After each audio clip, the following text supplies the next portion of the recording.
જેલમાં દર વર્ષે શિયાળાની સિઝન દરમિયાન અડદિયા તેમજ ફરસાણ તો બારોમાસ બને છે, પણ ખાસ કરીને શિયાળાની સિઝનમાં અડદિયા બનાવવામાં આવે છે અને ઘણા લાંબા સમયથી અડદિયા ઘણા વર્ષોથી બનાવવામાં આવે છે.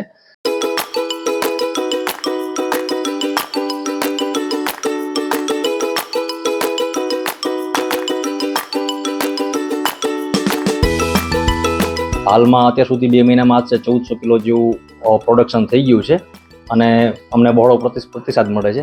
ખાસ કરીને એમાં બહુ જ સારી અને કિંમતી વસ્તુ, શુદ્ધ વસ્તુ વાપરવામાં આવે છે અને નફાનો પણ અમારે બહુ 10% જ નફો હોય છે સરકારી રીતે, અને ગામ કરતાં આશરે 200-250 રૂપિયા જેવા અમારા જેલના અડદિયા સસ્તા હોય છે અને શુદ્ધ હોય છે. શું ભાવ છે અને કઈ જગ્યાએ અડદિયા? હા, આશરે 440 રૂપિયા ભાવ છે એનો, 400 છે. અને અડદિયા અમારા જેલના સેલરૂમ તેમજ કાલાવાડ રોડ ઉપર જે અમારું ભજીયા હાઉસ છે ત્યાં મળે છે.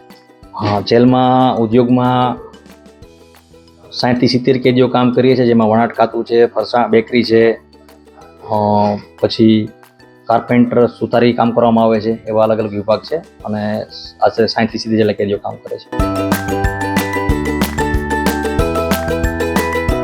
અલ્તાફ રખાભાઈ છે અને હું અહીંયા 12-13 વર્ષથી જેલ ભગોરીમાં 12 વર્ષથી હું બેકરી વિભાગમાં કામ કરી રહ્યો છું અને અમે અહીંયા અડદિયાથી માંડીને ફરસાણ, ભાવનગરી ગાંઠિયા, ચંપાકલી તીખા ગાંઠિયા, ફરસીપુરી અનેક વગેરે વસ્તુ બનાવી છે અને ખજૂર પાક બી બનાવી. અને પછી અમે અંદર સેલરૂમમાં નાસ્તો મુલાકાતી આવે ફેમિલી જાતે તો બહાર લખાવીને અને અંદર અમે વસ્તુ હોમ ડિલિવરી આપીએ છીએ અને બહાર વેચાણ કેન્દ્ર સેલરૂમમાં થશે, કાલાવાડ ભજીયા હાઉસ થાય છે અને અંદર નાસ્તો અમે વેચાણ કરીએ છીએ.